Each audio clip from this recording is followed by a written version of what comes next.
I know most of you are still having your lunch, but due to time constraint, I'll go ahead with my presentation. So the topic is on wound care or care of surgical site from a palliative perspective. Now, what is a palliative care? Palliative care is basically promoting the quality of life of the patient, the family members, as well as the caregivers. And it treats the patient as a whole. That means it goes beyond the physical symptoms of the patient. It addresses the psychosocial as well as the spiritual problems of the patient. So it is an extra layer of support for all. A brief introduction to what is palliative wounds. So the patients at the end of their lives, they are more vulnerable to skin breakdown that may not always be prevented. And this is due to deterioration of the body and multiple system failure that are intrinsic to the dying process. The underlying changes, it lowers the tissue perfusion that compromises the skin oxygen tension, the delivery of vital nutrients, as well as removal of the metabolic waste from the body. So these skin changes at life's end, in short scale, they are seen in more than 50% of individuals within 2 to 6 weeks prior to death. And these patients, they also often suffer from conditions that are incurable, but they are life-limiting, which includes malignancy, severe malnutrition. Sometimes the albumin will go as low as less than 20 milligram per deciliter. Then we have advanced diseases associated with major organ failure, like renal failure, hepatic failure, pulmonary or cardiac failure, and in some cases, profound dementia. So the advanced age, comorbidities, medications like patient with high dose of immunosuppressive drugs like steroids, then environmental factors and lifestyles, all these, they contribute to the overall skin changes. And the final outcome is skin failure. So the skin being the largest organ in the body, like any other organ, be it liver or kidney, it can also undergo a failure. So skin failure is an acute episode where the skin and the subcutaneous tissue die or it becomes necrotic, and this is because of hypoperfusion. And it occurs concurrently with severe dysfunction of the or failure of other organ system. In this case, even with vigilant care, the skin breakdown may not be prevented.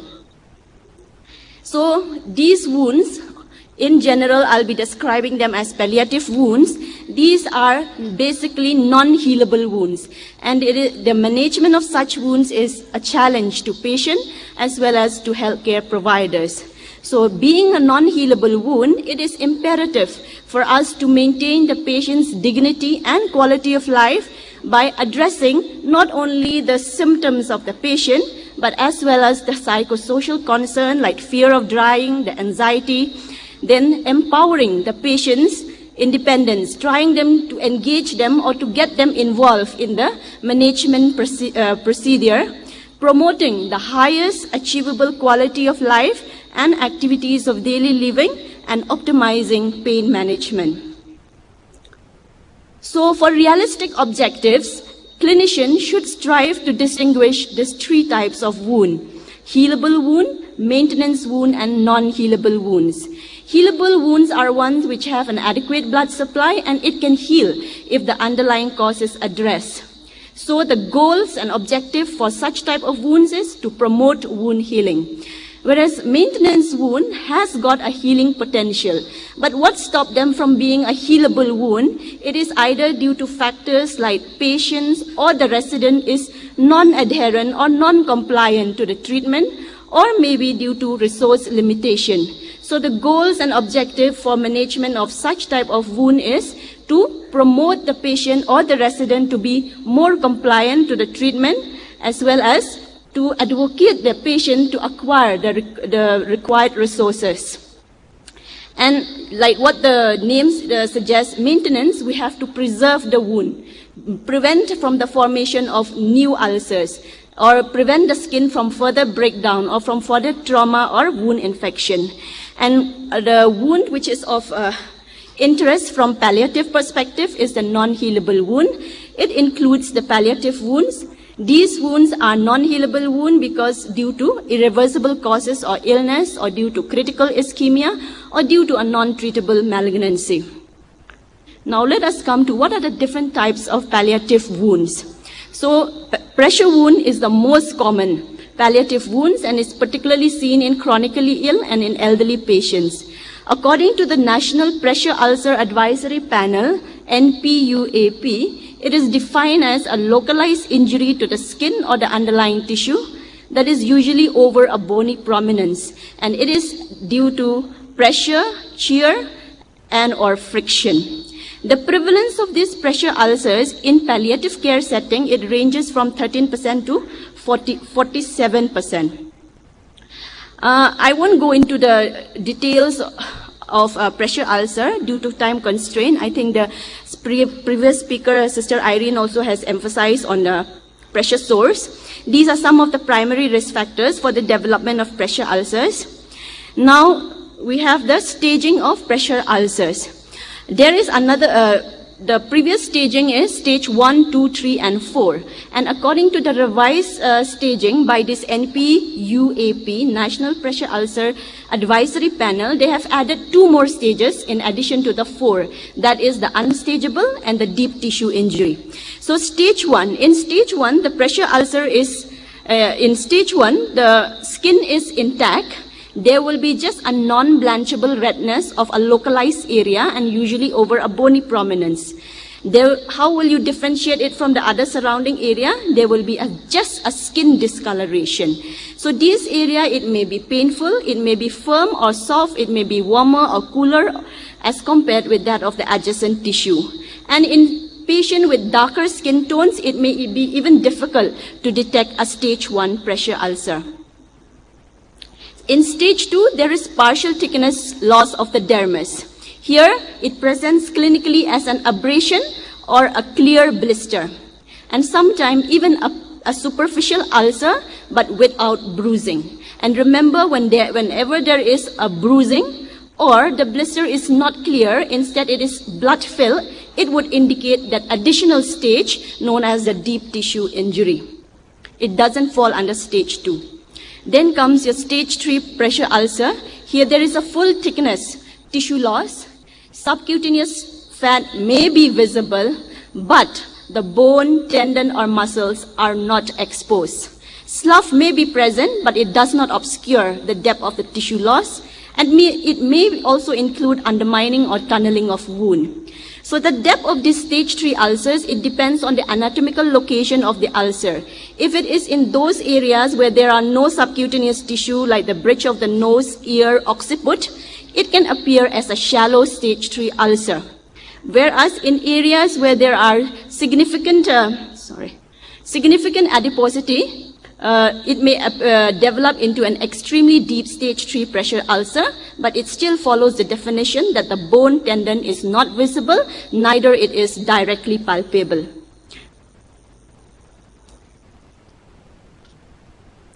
Then the stage 4 pressure ulcer, here there is full thickness tissue loss with exposure of the bone, tendon, or muscle. The slough or scar may be present on some parts of the wound, and most of the time it includes undermining and tunneling. So similar with that of stage 3, here also the depth of the stage 4 pressure ulcer, it varies with the anatomical location.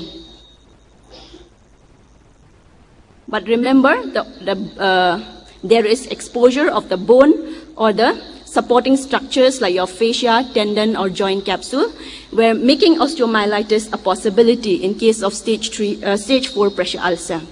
And this is the additional stage as per the revised staging, that is the unstageable. Here there is full thickness tissue loss in which the base of the ulcer is covered by slough or a scar. A slough is one which is much lighter in color as compared to your scar.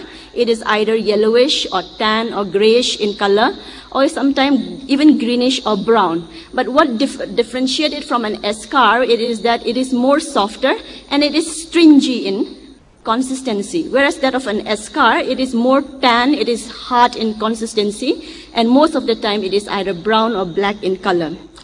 So why is it called unstageable? It is because until enough slough or a scar is removed to expose the base of the wound, the true depth or the state, and therefore the stage cannot be determined.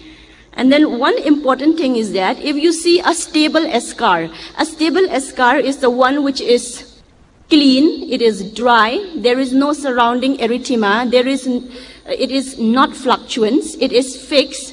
And if you see such type of eschar over the heels of the patient, remember it serves as a body's natural biological cover, and no attempt should be made to remove such type of eschar. Then another additional staging is the suspected deep tissue injury.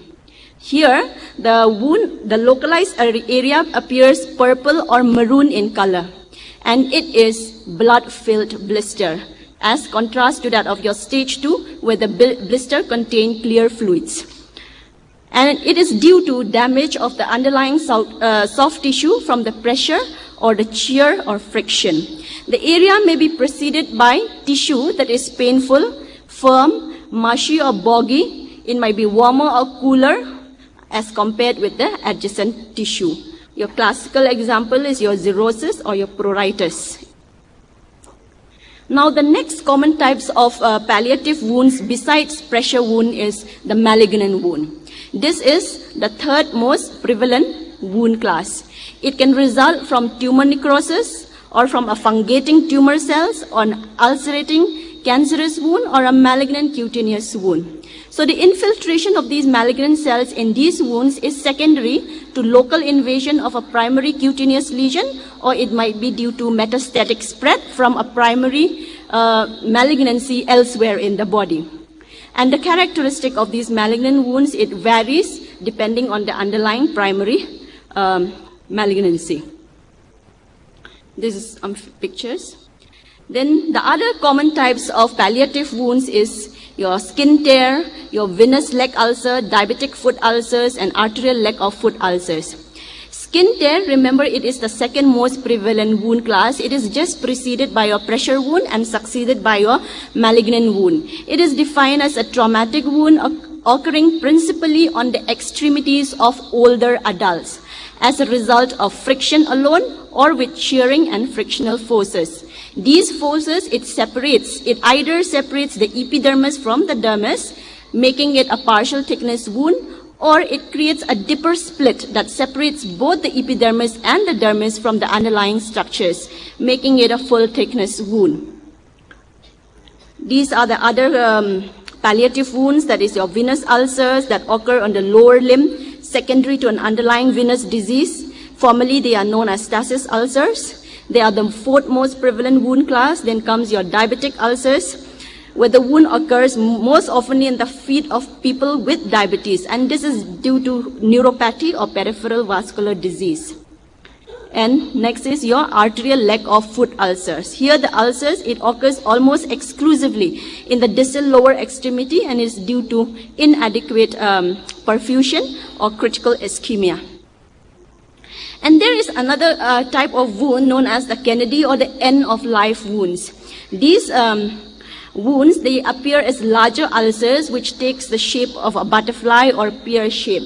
They are very rapid in onset and they can rapidly progress to a full thickness wound. It is often a precursor to multiple organ failure. And the exact cause of such type of wounds is unknown, and they usually appear 2 to 6 weeks prior to death. So how will we assess a palliative wounds? There are various risk assessment tools and palliative wounds which are being used. However, there are no current literature that could be found to support the reliability as well as the validity of these tools. So a consensus statement on skin changes at life's end, in short, SCALE, was published by an expert panel in the year 2008. The SCALE expert panel, it considered the 5 Ps for determining the appropriate intervention strategies. Remember, these are very important from a palliative perspective wound care. So the 5 Ps are prevention, prescription. Prevention, basically, remember the intention of palliative wound care is not healing because most of the wounds are non-healable. So the main intention is prevention. Prevention from further deterioration, prevention from further trauma, prevention from wound infection. Then the second P is your prescription in case of a healable wound. Then preservation, that in case of a maintenance wound. Then palliation is very important. We have to promote the care and assess and treat the pain and discomfort of the patient, optimize the symptom management, optimize the pain management. And very important P of all is preference, that is the patient's desire. So the expert panel, they conclude that the current understanding of these complex skin changes at life's end is still limited and more research needed to be performed. And what we do know for sure is that not all pressure ulcers are available in spite of the best effort given to prevent them. Then in order for better expedition or execution of the palliative wound care, the 5P scale enablers, they can be combined with this SOAPIE mnemonics, SOAPIE. S is the subjective skin and wound assessment. Now, if the skin is already impaired, do a total wound assessment. The ideal time to do a wound assessment is during the first meeting with the patient and then with every dressing change or at least once weekly. O is for objective observation of the skin and the wound. Here it includes a comprehensive physical examination of the patient, a thorough examination, not only the wound as well as the systemic examination of the patient so as to be able to determine the etiology of the wound. Then comes to A. Once the etiology is determined, we have to assess and document the etiology so as to be able to develop the plan of care. So whatever the plan of care that has been developed in combination with the 5P scale enablers should be implemented on the patient to prevent or to treat skin lesions. And last is the E, that is you have to keep on evaluating and re-evaluating your plan of care, educate all stakeholders, re-evaluate and re-revise your plan of care as per the need of the patient. Palliative wound care principles. Being a non-healable wound, so the goals of palliative care are stabilization of the existing wound, prevent the formation of any other new pressure ulcers, then symptoms management, give optimized pain management to improve the patient comfort, well-being as well as the quality of life. And there are no definitive wound protocols for treating a dying patient wounds. There are only guidelines. This is a flow chart showing a wound management in a person with non-healable or malignant wounds. Number one is the treatment, like what I said, whatever feasible, try to treat the underlying cause, maybe in the form of a surgery or a radiotherapy or a chemotherapy or any hormonal therapy. Most important from palliative perspective is symptom management, give supportive care. Then we come to the patient-centered concerns. These patients with this palliative wounds are the ones who have the lowest self-esteem. So remember to address this patient-centered concerns like the fear or anxiety, the associated depression, the body image and coping deficits. And now we'll come to the local wound care. Remember the mnemonics HOPE. That is, these are the wound-related concerns. The wound-related concerns are your hemorrhage, odor, pain, exudate, and superficial infection. Tomorrow I have another talk on how to assess and manage hemorrhage, odor, and exudate. So today I'll be emphasizing on pain and superficial infection. These are the few practical pointers or preventive measures that can be taken while taking care of fragile skin, like avoid the use of soap, instead use those pH balance cleanser, like those liquid body wash, then apply a moisturizer, like organic coconut oil, apply a moisture barrier, protect the skin from incontinence, and try to clean the skin very well after bouts of incontinence, particularly following fecal incontinence. I think the previous speakers has talked in detail about pressure sores. I'll skip on this. Another aspect of wound care is nutrition and hydration of the patient. Strive to maintain adequate nutrition and hydration compatible with the individual's condition and wishes. Adequate nutritional support is often not attainable when the individual is unable to eat or refuses to eat based on certain disease states. Like for example, in case of a chronic kidney disease, you cannot force the patient to eat. Then offer nutritional protein supplements when ulcer healing is the objectives or goal of wound care. Now this is flow chart on the management of the wound-related pain. The aggravating factors for these wound-related pain are usually the nerve compression by the tumor mass, nerve dysfunction, like a neuropathic pain, a superadded infection, inflammation of the wounds. And another aggravating factors is like of these wound-related pains is most of the patients, they usually experience pain during dressing changes. So every effort should be made to perform the dressing with utmost gentleness and not to do too frequent of a dressing change. So tissue debridement and trauma, selection of dressings and frequency of change. Select a dressing material that is atraumatic and that is non-adherent to the wound bed. Like for example, we have the silicone dressing or the zinc oxide petrolatum dressing. Then avoid aggressive adhesive. Don't use abrasive materials for scrubbing the wound bed. Like we are very used to using a gauze piece for scrubbing the wound bed. This is not at all recommended. In fact, we can use a technique like compression or irrigation or flushing technique using a syringes. And if the slough or the eschar is thick enough, then we can go ahead for debridement. Then wound cleansing and irrigation.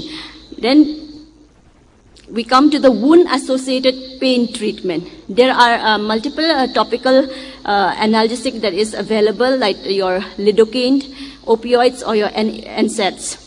Then there are systemic agents as well, like your nociceptive versus your neuropathic agents. And then in severe kind of pain, we can give oral agents. Oral agents, according to the outlined according to the WHO analgesic ladder outlined. And yes, like what I mentioned previously, the goal of care is to address to the patient-centered concerns as well. Now, treatment of wound infection. Number one is debridement. Debridement is removal of devitalized tissue like slough or eschar from the wound bed, which serve as a growth media for infection. And in case of these palliative wounds or malignant wounds, the granulation tissue over these wounds are usually very fragile and they bleeds easily to touch. So aggressive debridement is not at all recommended. In fact, we can go for a more conservative type of debridement, like just trimming or just excising only the hanging tissues, only the loose tissues, so as to reduce the infection as well as the odor that comes out of the wound. And there are other topical antimicrobial agents that can be used as well. There is no single topical antimicrobial agents which is suitable for all patients, and it varies. So in spite of reduced randomized control trials, silver dressing are still the commonly used topical antimicrobials. Then other antimicrobial agents, we have the gentamicin sulfate cream or ointment, metronidazole cream or gel, mupirocin 2% cream or ointment, and polymyxin B sulfate. Then in situation where the bacterial burden is more of a concern than the tissue toxicity, then you can use a more harsher form of dressings like your antiseptic agents, that is 10% povidone iodine, chlorhexidine and its derivative, and sometimes a diluted hydrogen peroxide as well, or some home remedy like application of honey. So with this, I would like to conclude that there are still limited studies on the palliative wounds or the wounds at life's end. The prevalence is increasing in number. There are around 1 million hospice patients. Millions of frail elderlies are present and more are coming. So more awareness for the risks of pressure injury need to be made. and we need to develop a robust wound prevention and care program as possible. So I would like to conclude that palliative wounds are non-healable wounds. The goal is not wound healing, but remember the practical pearls, that is your HOPES, prevention of hemorrhage, odor, pain, exudates, and superficial infection. I'll be talking tomorrow on the other three. So thank you very much for your time.